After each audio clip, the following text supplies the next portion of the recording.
부활절 아침에 일어난 이야기가 실려있는 마태복음, 마가복음, 누가복음, 요한복음 이 네 복음서에 빠지지 않고 등장하는 여인이 있습니다. 그 이름이 막달라 마리아지요.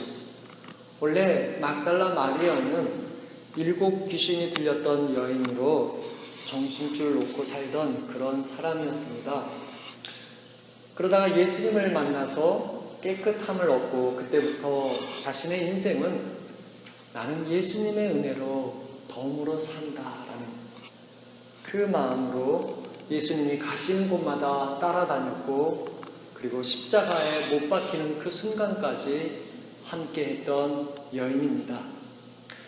남자 제자들은 예수님이 붙잡혀 못 박혀 죽으실 때 너무 무섭고 두려운 나머지 멀찍 떨어져서 지켜보거나 아니면 아예 숨어버렸죠.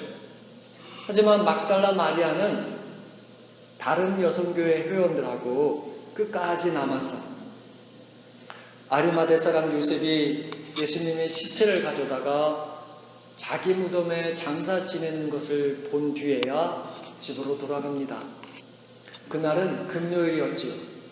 그리고 무덤에 다시 찾아갔을 때가 안식일이 지난 첫날 일요일 주일 새벽입니다. 마가복음과 누가복음에 따르면 막달라 마리아가 무덤에 간 이유를 뭐라고 이야기하냐면 예수님 몸에 향품을 발라드리기 위해서라고 설명하고 있습니다. 그런 마음으로 무덤에 갔는데 무덤을 가로막은 커다란 돌문이 이미 열려져 있는 거예요. 예수님의 시신은 온데간데 보이질 않는 거죠. 그래서 놀라서 제자들에게 달려가서 예수님의 시신이 사라졌다고, 무덤문이 열렸다고 그렇게 말을 합니다. 그 소리를 들은 제자들 중에 누구도 예수님께서 이전에 말씀하신 대로 부활하실 것이라는 거, 말씀하신 대로 부활하셨다는 사실을 믿지는 못했습니다. 왜 그랬을까요? 여러분, 그 이유가 무엇이라고 생각합니까? 1 더하기 1은 2잖아요. 수학적으로 부활을 계산할 수 있는 것이 아니기 때문이죠. 물질이라고 하는 것이 상태의 변화에 상관없이 변하지 않고 계속 같은 값을 유지한다고 하는 셀량 보존의 법칙으로 과학적으로도 부활을 설명하기가 어렵습니다. 눈에 보이는 것만을 연구하고 그리고 그것을 분석할 수 있는 우리로서는 사실 부활을 증명할 방법이 없습니다. 왜냐하면 부활이라고 하는 것은 우리가 살아가며 경험할 수 있는 일과는 차원이 다르기 때문이죠.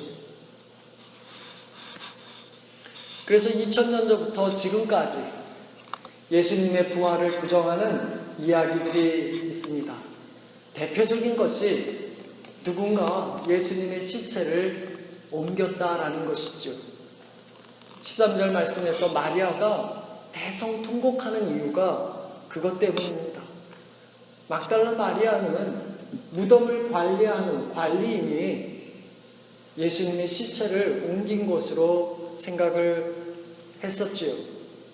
마태복음에 따르면 당시 대제사장이 무덤을 지키던 경비병들에게 돈을 주면서 예수님의 제자들이 그 시신을 이장해 놓고서는 훔쳐가고서는 예수님이 부활했다고 그렇게 말하라고 시킵니다. 만일 이 말대로요, 제자들이 예수님의 시신을 다른 데다 갖다가 묻어놓고서는 예수님이 부활했습니다 라고 말했다고 한다면 도대체 그것을 누가 믿을 수 있고 본인 자신이 믿지 않는데 어떻게 남에게 믿으라고 이야기할 수 있겠습니까? 또 나중에 제자들이요, 이 복음을 전하기 위해서 자기 목숨을 아끼지 않았던 그 이유를 우리는 뭐라고 말할 수 있겠습니까? 더구나 오늘 말씀해 보면 무덤에 제일 먼저 간 사람이 누구예요? 여인이잖아요. 막달라 마리아잖아요. 남자 제자가 아니라 여자였어요. 예수님 당시 여성들은 법정에서 증인으로 증언을 해도 그 증언을 참되다고 인정받지 못했습니다.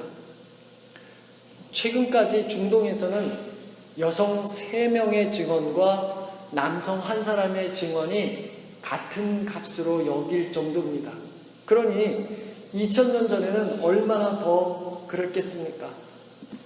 그러니까 여자들을요, 부활의 목격자로, 부활의 증인으로 내세웠다라고 하는 점은 그 부활 이야기가 믿을 수 없다는 이야기로 들리는 것과도 같은데, 그런데도 매 복음서마다 하나같이 여선교회 회원들이 부활에 대한 첫 목격자로 나온다는 것이지요.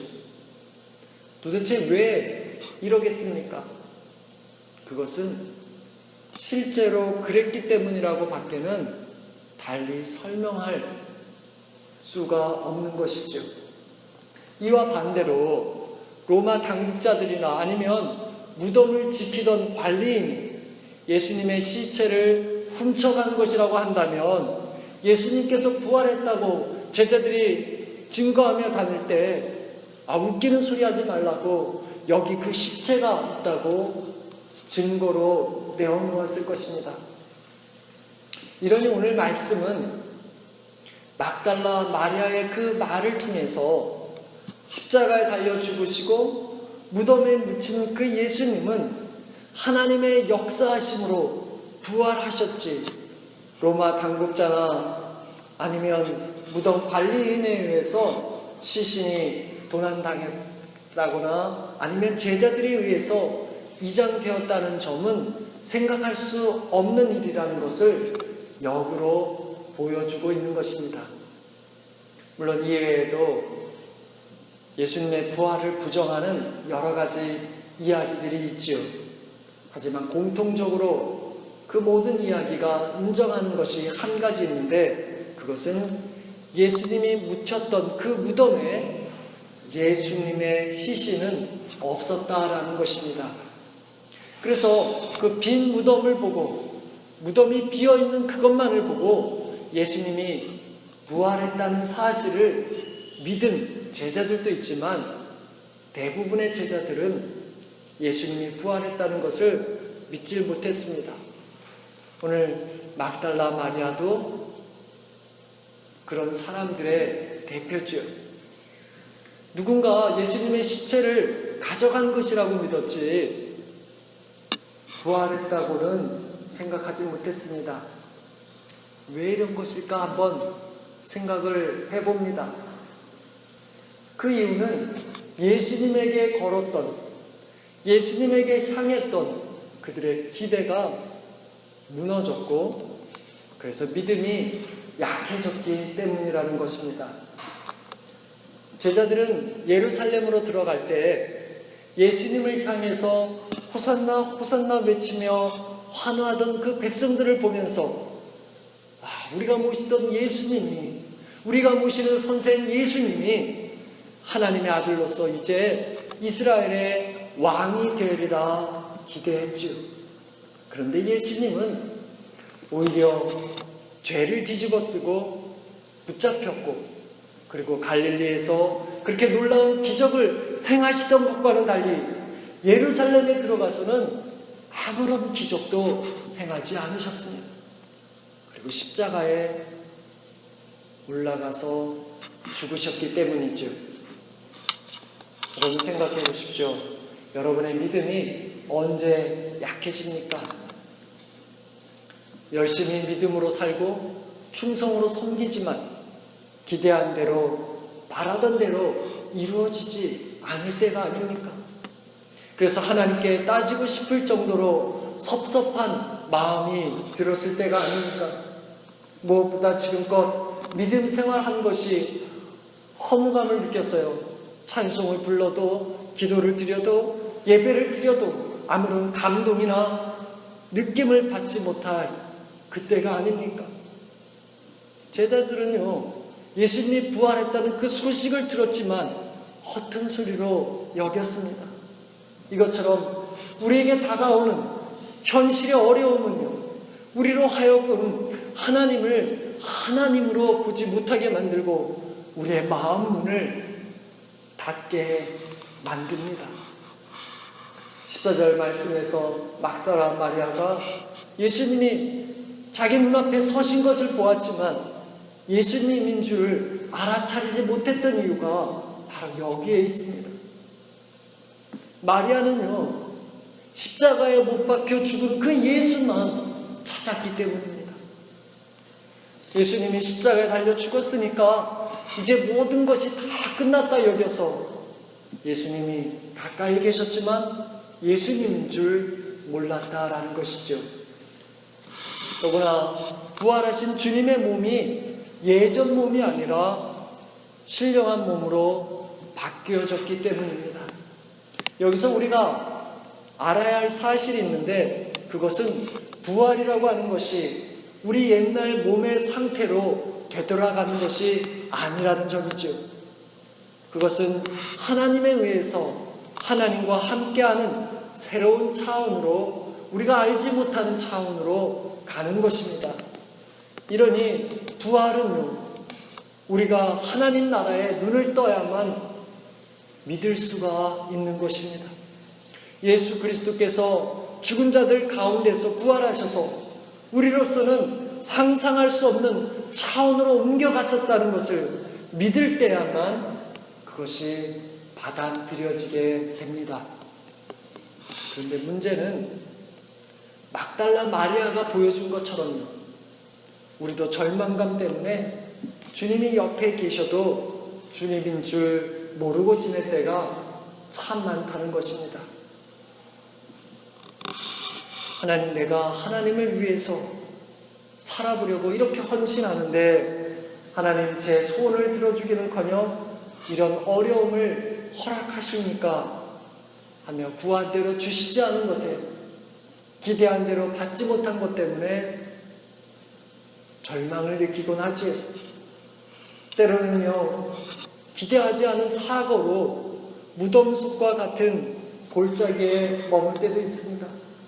재정적인 어려움이나 질병 때문에 미래가 보이지 않을 때도 있죠. 우리 인간관계도 그렇습니다. 부부 사이나 아니면 자녀와 부모 사이에, 형제 사이, 자매 사이가 심하게 뒤틀려 가지고요, 살아도 사는 것 같지 않고 날마다 부딪히는 게 전쟁 같아서 매일매일의 삶이 지옥으로 여겨지는 그런 때잖아요. 그런 때가 되면 답답해서 저절로 한숨이 나오고 막막함과 안타까움에 마리아처럼 울게 되지 않습니까? 그런데 은혜 중에 은혜는 우리가 이렇게 눈에 보이는 대로 생각하고 믿어서 주님이 역사하시는 때가 온다는 것도 잊어버리고 절망에 빠져있는 우리를 주님께서는 모른 채 하지 아니하시고 찾아오신다라는 것입니다. 우는 막달라에게, 절망 중에 통곡하는 막달라 마리아에게 주님이 친밀히 다가오셔서 그녀를 부르시잖아요. 지난주 제 카톡에 동영상을 보라며 보낸 것들이 있더라고요. 그 중에 한 가지를 봤는데 이런 이야기가 있습니다. 직업이 권투 선수예요. 그런데 아무런 타이틀을 갖지 못했습니다. 그래서 흔히 무명 복서 혹은 삼류 권투 선수라고 부릅니다. 그런데 이 선수는 매일 권투를 해요. 그것이 실제 경기장에 나가서 타이틀 매치를 하려고 하는 것이 아니라 실전 시합을 앞두고 연습하고 있는 그 선수들의 상대편, 스파링 선수가 되는 겁니다. 그리 내세울 것 없는 그런 삶의 모습이지요.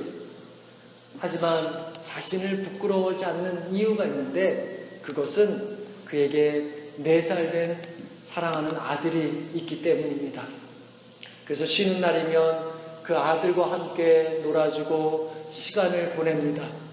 어느 날은 그 아들을 데리고 스케이트를 타러 호숫가에 갔지요. 꽁꽁 얼어붙은, 그리고 눈으로 덮여있는 호숫가에서 스케이트를 타는데 그 아들이 타고 오다가 얼음 속으로 빠진 겁니다. 얼음이 깨지는 바람에 그만 물속에 빠진 거예요. 아버지가 얼음 속에 있는 아들을 보고 여러분 어떻게 했겠습니까? 가만히 있었을까요? 아니죠. 그 아들의 이름을 부르면서 주먹으로 있는 힘을 다해 얼음을 치는데요, 얼마나 세게 쳤던지 이 주먹이 금세 피투성이가 되어버렸습니다. 그래도 아버지는 쉬지 않고 주먹질을 해대서 마침내 얼음을 깨고 아들을 건지더라고요. 자기 손은 엉망이 되었지만 물속에 빠진 아들을 그 죽음에서 건졌습니다. 이유가 무엇이겠습니까? 자기 아들을 사랑해서잖아요. 오늘 여러분의 삶을 생각해 보십시다. 여러분 삶에 주님이 개입하셔서 건져주시고 살리시는 그런 날이 영영 오지 않을 것 같습니까? 아닙니다. 결국 그날은 오고야 만다는 사실입니다. 여인들과 제자들처럼요, 우리들의 고난의 날을 지내느라고 예수님의 말씀을 기억하지 못하고요, 이루 말할 수 없는 고통의 시간 때문에 가까이 오신 그 예수님을 깨닫지 못했다 할지라도, 그러나 때가 되면 다시 살아나신 주님은 우리를 찾아오시고 우리를 부르시는 줄 믿으시기 바랍니다. 그러니 우리가 우리 생명이 다하도록 해야 할 일은요, 지금 겪고 있는 고통 때문에 말씀을 잊어버리는 게 아니죠. 지금 아무것도 보이지 않는다고 해서 믿음을 포기하고 절망에 허우적거리며 사는 것이 아니라요, 우리에게 주어진 십자가를 지는 것입니다. 그 십자가를 지고 갈 수 있을 때까지 가는 것이죠. 가다가 힘에 부치면요, 예수님처럼 쓰러져도 괜찮습니다. 다만 우리가 우리 자신을 버리고 그 십자가를 지는 이유는요, 무슨 세상의 부귀영화나 아니면 출세를 얻기 위해서가 아니라 오직 주님을 따르고 주님의 말씀대로 살기 위해서라는 사실을 잊지 말아야 합니다. 그러니 극심한 절망의 골짜기 같은 상황을 만난다고 할지라도, 그러나 거기서 예수 그리스도를 죽은 자 가운데서 다시 살리신 하나님께서 이 모든 것을 다스리고 계시다는 것을 믿고 십자가를 오늘도 지고 가야 하지 않겠습니까? 때로는 우리가 기대한 대로 이루어지지 않아서요, 낙심이 되기도 하고 앞을 바라보면 보이지 않아서 불안한 생각이 든다고 할지라도, 그러나 하나님은 당신이 정한 시간에 모든 것을 바로 잡으실 것이라는 알고 그 믿음으로 살아서 끝까지 가는 저와 여러분의 삶이 되어야 하지 않겠습니까? 예수님은 기회가 있을 때마다 이렇게 말씀하셨죠. 너희가 나를 죽일지라도 나는 다시 살아나리라. 그런 이유는요, 아버지 하나님이 역사하실 때가 오고 있음을 알았기 때문이죠. 그것을 믿었기 때문입니다. 오늘 여러분은 어떻습니까? 여러분 삶에 하나님께서 친히 찾아오셔서 여러분의 이름을 부르며 친히 일하시는 그때가 오고 있음을 믿고 있습니까? 아들 예수를 이 땅에 보내서 십자가에 죽게 했던 이유가 이것 때문이었죠. 절망으로 쓰러진 우리를 세워주기 위해서입니다. 하나님과의 끊어진 관계를 연결하기 위해서죠. 우리로 하여금 생명을 얻어서 예수의 생명으로 더 풍성하게 살아가기 위함이었습니다. 죄로 어두운 데 거하는 우리를 하나님의 자녀로 다시 살게 하기 위해서였잖아요. 고통 때문에 어찌할 바 모르는 우리를 불쌍히 여기시고 거기 그 고통의 자리까지 찾아오셔서 우리 이름을 부르시며 일으켜 세워주시기 위해서였습니다. 이런 부활의 은총을 우리가 누리고게 하기 위해서 주님은 하나님께로 올라갈 것입니다. 여러분, 이런 부활이 우리에게 오고 있습니다. 이런 부활이 우리에게 왔습니다. 이 시간 축복합니다. 부활하신 주님을 만나서요, 그동안 믿어지지 않던 것들이 믿어지는 변화가 생겨나길 소원합니다. 그래서 죄에서 해방되는 변화를 체험하길 바랍니다. 정말 내 생각으로는 도저히 일어날 수 없는 삶의 변화를 경험하고 그것을 기뻐하며 주님이 이루신 역사를 증거하는 은혜가 있으시길 주님의 이름으로 축원합니다.